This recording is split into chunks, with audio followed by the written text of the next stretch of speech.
海南點解要封關？呢係國家一步大棋，唔係封島，係開放升級。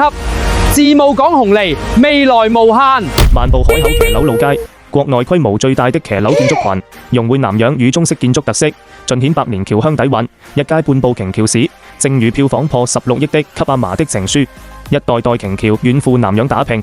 心繫故土，反哺家鄉，這份闖海堅守、落葉歸根的情懷，和香港僑鄉底色高度契合。作為香港青年媒體人，我倍感親切。這裏正是聯結海內外鄉情的溫暖紐帶。夜幕降臨，我們登上遊船，夜遊海口灣、世紀大橋、雲洞圖書館，燈火璀璨，海面光影搖曳。白日看自貿港蓬勃朝氣，入夜賞椰城濱海浪漫，海口宜居宜業的魅力一眼入心。海南日月灣，陽光與海灘，耶！海南日月灣，陽光與海灘。等等，哇！後邊呢，我哋玩緊衝浪啊！我們打卡華南度假天花板萬寧日月灣，品南洋風味。入住濱海度假酒店，感受海南自貿港悠閒迷人的文旅魅力。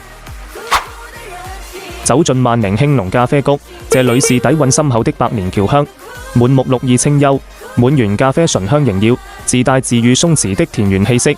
當地以特色咖啡產業為核心，打造共享農莊，融合種植、加工、觀光體驗，盤活鄉村生態資源，賦能海南鄉村振興與農旅升級。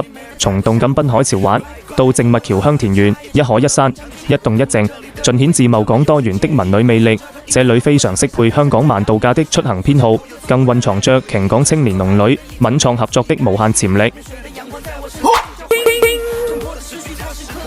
友情是一種天長啊！這是開啟，在未來啊，我們多合作啊，一起講好海南故事。好。難免亦常有淚，我哋大家在獅子山下相遇上。記得點讚關注哦。